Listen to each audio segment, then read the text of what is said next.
This is Optimal Living Daily, episode 1972, The Most Trying Part of Living a Good Story, by Jeff Goins of GoinsWriter.com.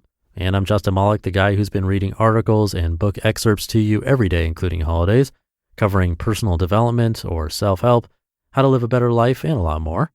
And happy Cinco de Mayo if you're celebrating.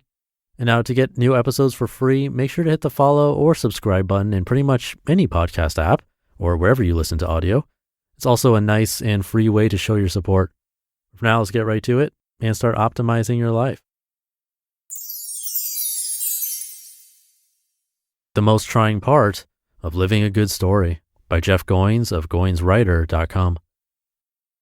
Recently, I watched the Lord of the Rings films with my son and was struck by an important quote. It spoke to me about the hardship of life and what it takes to live a good story, and why we sometimes avoid life's difficulties. Frodo and Sam are hiking through the mountains on their way to Mount Doom to destroy the One Ring and bring back peace to the land. But at this point, all seems lost. They can't see beyond their present reality. Frodo: I can't do this, Sam. Sam: I know, it's all wrong. By rights, we shouldn't even be here. But we are.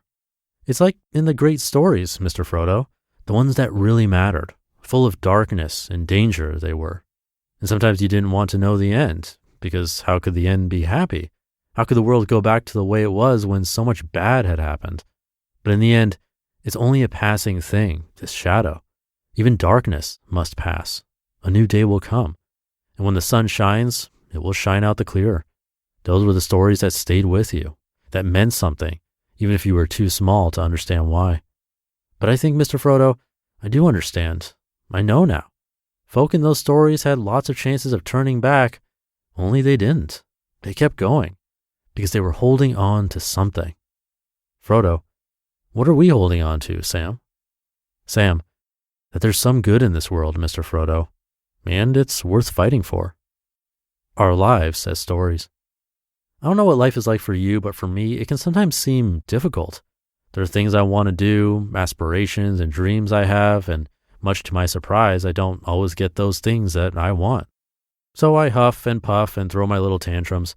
But then I remember, it's a simple lesson I regularly preach to the choir, one I relentlessly remind other writers and communicators about all the time, and one I am terrible at practicing myself. Good stories involve conflict, which is just a nice word for pain. People don't become heroes without sacrifice, and as creatures of comfort, this is the last thing we want to endure. Surely we think our stories don't have to require suffering in order for them to be good, do they? But they do indeed. Why am I sharing this with you? Because we all have a story to tell, the one we're living. That's the epic adventure we have to share with other people. We don't get to tell that story by playing it safe and pretending the narrative is just about us. There's something bigger happening than you getting up, drinking your coffee, taking out the garbage, and going to work.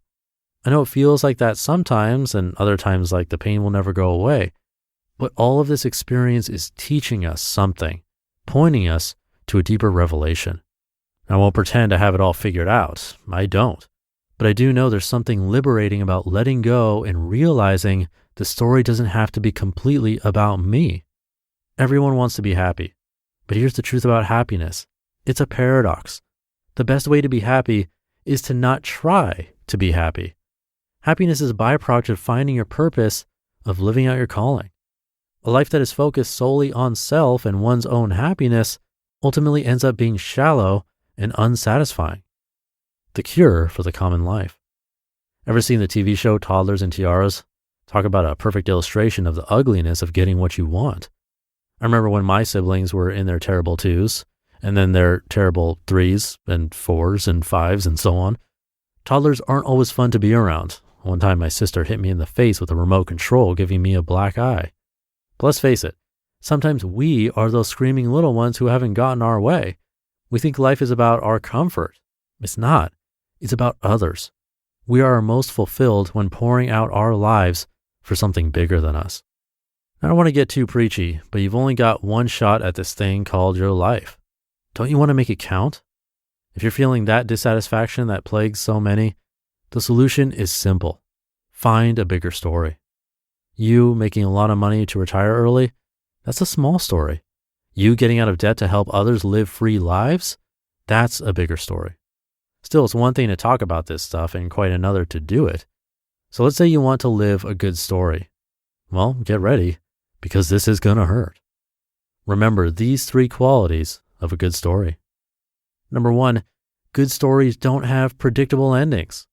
Let go of your silly little plans and embrace the journey for what it is. Number 2, heroes don't feel like heroes when they're being heroic. Being heroic means doing the hard thing, which often hurts, challenging every selfish bone in your body. And number 3, pain is how a character grows. A character doesn't change without hardship, so if we want to live our own meaningful stories, we need to stop finding ways to avoid discomfort. Instead, we must step into inconvenience. So how about it? Are you ready to start living a bigger story?